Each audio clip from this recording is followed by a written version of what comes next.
roughly 3 hours on the Saturday afternoon, only 5 matches on the card, but still, this felt big.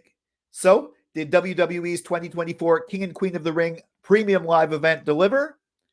I'll let you know what I thought. Welcome to Silo Voice Wrestling on YouTube, the Silo Voice Wrestling podcast from Silo Voice Studios in Montreal. I'm Jason C. McLean. Whatever time zone you're in, make sure you like, share, subscribe, and of course, ring that bell for notifications for all my wrestling hot takes, cold takes, simmering takes. You got it. Plus prediction videos and the occasional review like this one. I think going forward, I'm going to review all the PLEs in video format. Now, it's the 27th of May.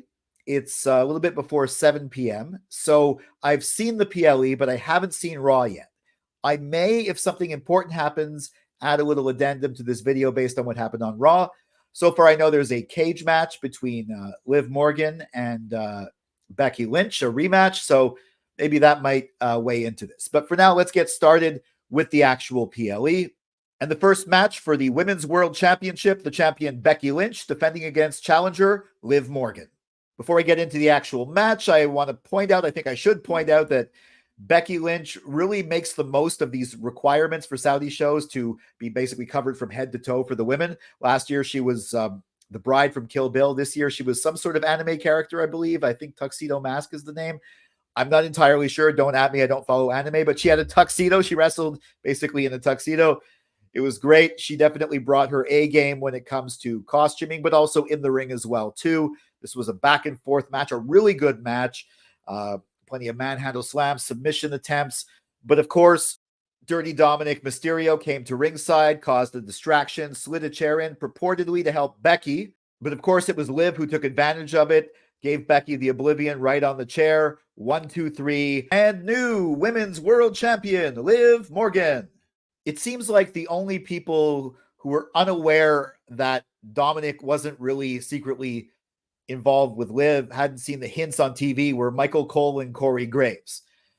Of course, Dom was playing it up as well, too. He apparently had gone on social media before saying he was going to make sure Mommy's title was protected from Liv Morgan. And he, I guess, pretended to look upset that Liv won. But I'm pretty sure this is the new alignment of heel Liv Morgan with the Judgment Day, or at least with Dominic and maybe other members of the Judgment Day as well too. So a babyface a babyface Rhea can come back and take it.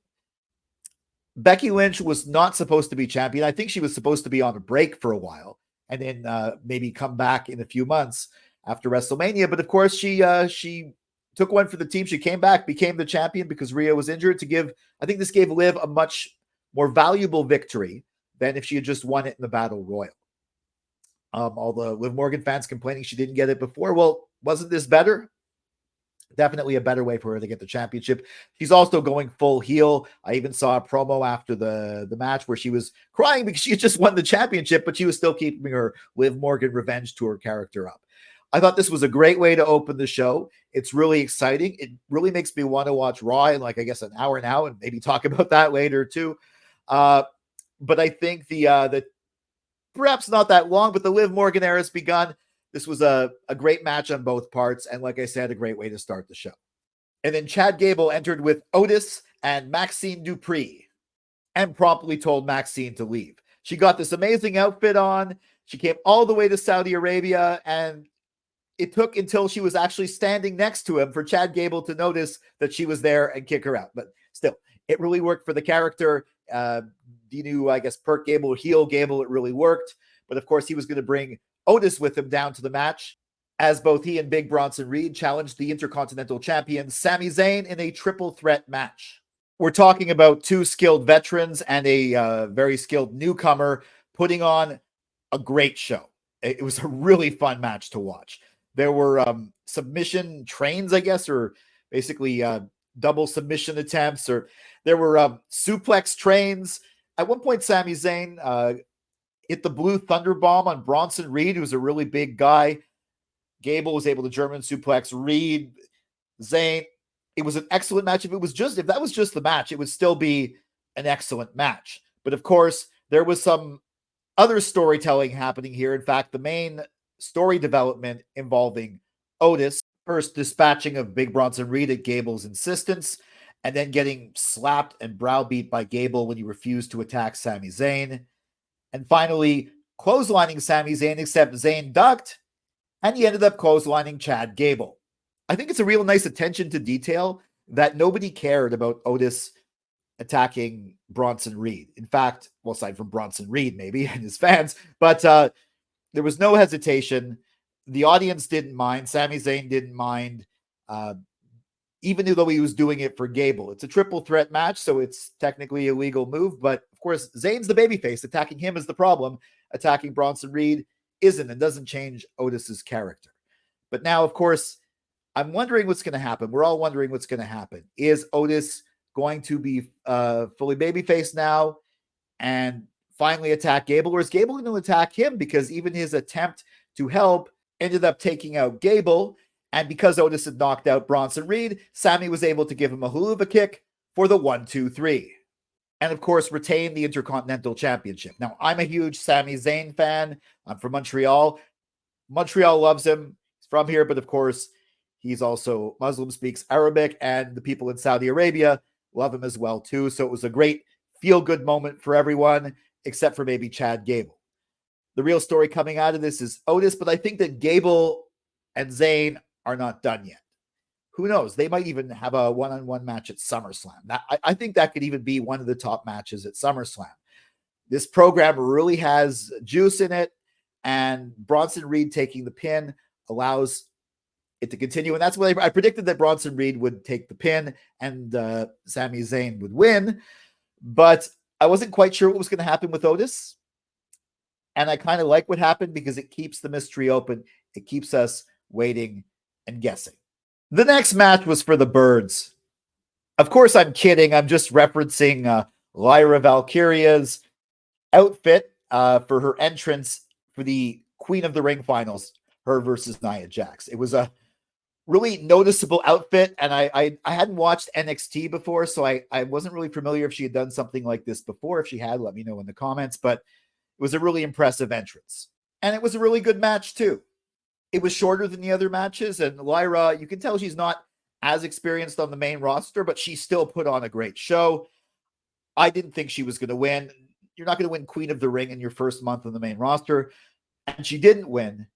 But she came very close. Obviously, the match told a good story.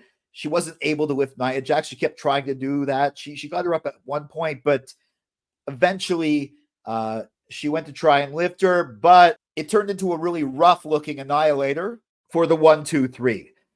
Yeah, that move did look rough. I know it's a work, but watching it, I was thinking, like, someone make sure Lyra Valkyria is okay, because that looked really rough. I'm sure she is. I'm sure it was just really well done, but that was very well done. A very rough, solid, almost nasty end to the match. And Nia Jax is your new Queen of the Ring. Long may she reign. No, seriously, I think this reign is going to be great. I'm sure she's going to wear the crown. She'll probably get a scepter. She might go full Macho King Randy Savage, sensational Queen Sherry, and have like men carry her around on the dais at some points. I think she's really going to eat it up. And I'm looking forward to her match against, I'm sure it's going to be against Bayley at SummerSlam. I don't think Bayley's going to lose the title before then. She might fight Piper Niven at Clash at the Castle, but I'm pretty sure Bayley's going to retain, and she's going to fight Nia. And I wouldn't be upset if Nia won. I mean, I like Bayley, but I think Nia's really on a great run now. When she first came back, I wasn't that into her, but ever since Elimination Chamber, she's been really interesting. She's been a good sort of like pretentious heel. Like she's not like the cackling heel, but she's like a little speech she gives to the crowd after getting really emotional with Triple H, because she's now Queen of the Ring. She's now got the rocket ship strapped to her back, which is traditionally what happens with King and Queen of the Ring. But then she went right into character and she got the crowd mad, and she said she doesn't care.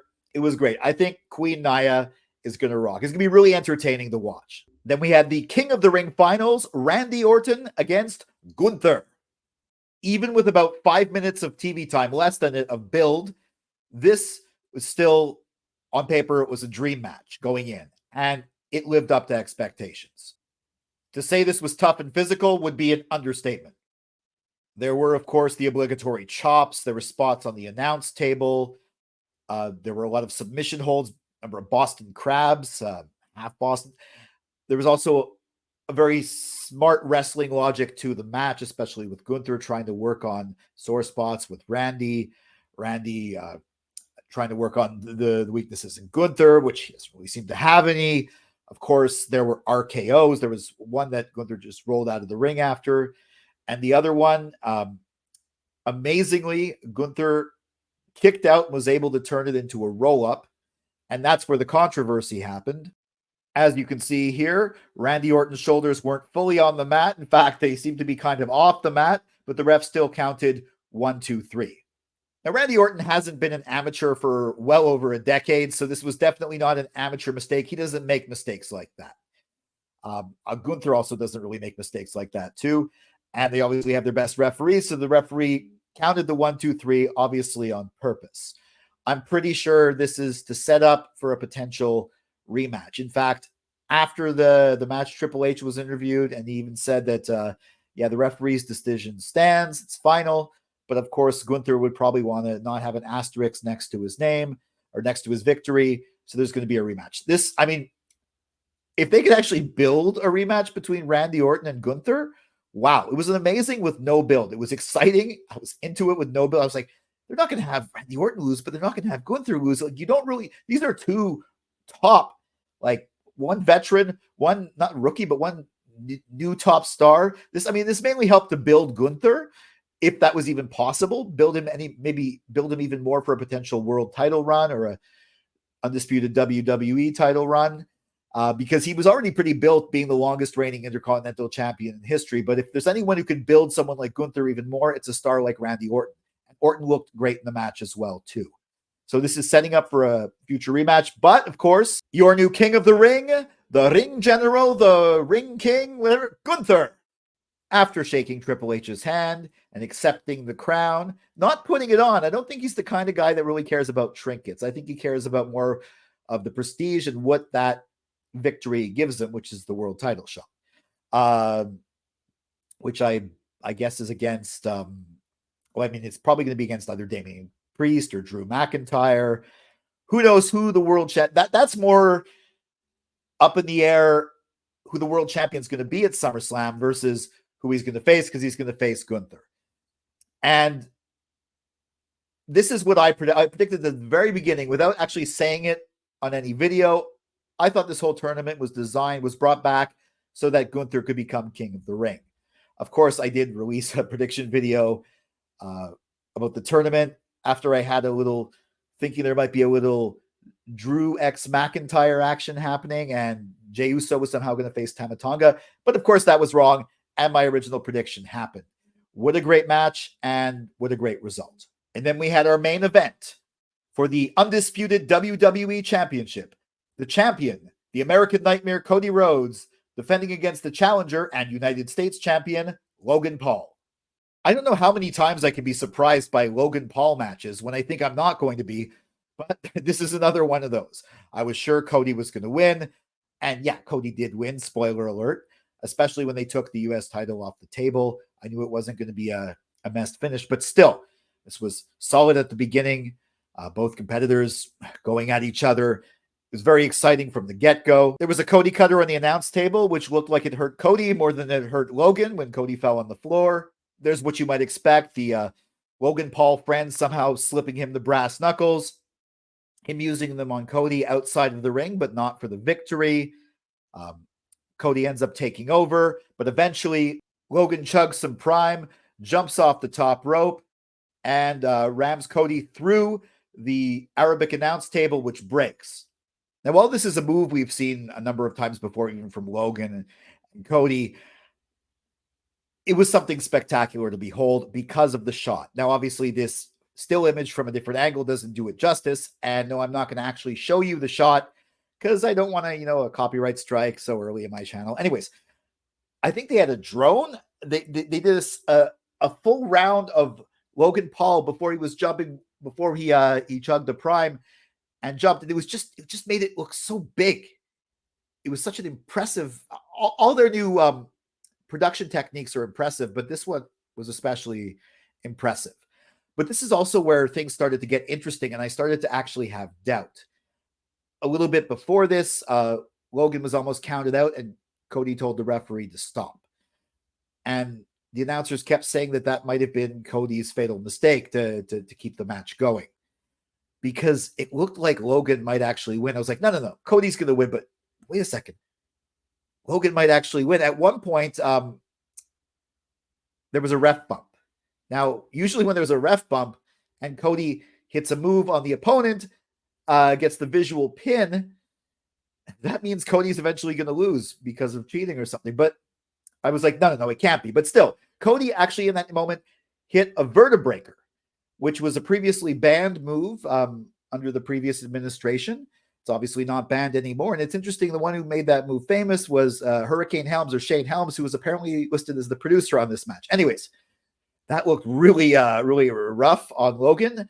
And Cody did get the visual pin, but the referee was not there. Logan gets him with a low blow with the brass knuckles after the referee wakes up. But of course, Cody hits 3 crossroads and gets the victory to retain his second successful PLE title defense since winning the title at WrestleMania. Still your undisputed WWE champion, the American Nightmare, Cody Rhodes. And Logan's still the US champion, so hopefully he'll go on to a feud with LA Knight. Now, this match might have happened because the Saudis wanted it or what have you, but still, I'm glad I saw it. This was a memorable match. This was a stellar match, actually. And this was a great way to cap off King and Queen of the Ring. This is an insert from the future, specifically the afternoon of May 29th. I have now seen the Monday Night Raw, and I saw the Kiss scene around the world. Well, not in parts of the States that were watching live on the USA Network. That was a bit of a botch, guys. Anyways, so Raw did follow up on a lot of the themes from King and Queen of the Ring. We got a progression of the Otis storyline. Otis almost at Sami Zayn's urging turned babyface, but he didn't. I still think he's going to. They definitely brought up the Gunther not fully pinning Randy Orton thing, which is probably going to continue. And of course, they progressed the Liv Morgan and Judgment Day storyline. And it looks like other members of Judgment Day are now talking to her as well, too. Even JD McDonough. It was great how they orchestrated that bit at the end. But that's a subject for another video. My main point here is that, yes, Raw did continue to build these stories, and things are definitely continuing to get very interesting. So to recap, there was a really solid opener with some important story development, progressing things even further. Then we had basically a virtual clinic for a 3-way match with 3 top performers, which also progressed storyline. Then we had a shorter match, but a solid match, a good match that's developing a new talent in Lyra Valkyria and is giving us the Queen of the Ring that we deserve right now, Nia Jax, followed by would be any other context, a dream match with no development that's setting up potentially another match and was really fun to watch, built somebody even further and protected the legend in Orton. And then we have what might even be an all-time classic of a main event. 5 matches, all the right time. Obviously not every story was developed, but it was a 3-hour thing. Great way to spend a Saturday afternoon watching this. I really like this new approach to premium live events in the Triple H era. This is the first Saudi show in the Triple H era, and it definitely felt big. It felt like it meant something because it did. Do you agree with me? What was your favorite match? What do you think about it? Let me know. Do you disagree with me? Let me know in the comments. Follow at Silo Wrestling on X, at SBS Reviews on Instagram and Facebook, and me at Jason C. McLean on X and Instagram. Of course, make sure you like, share, subscribe, and ring that bell for notifications. I'll be back with another video soon enough. For Silo Voice Studios in Montreal, I'm Jason C. McLean.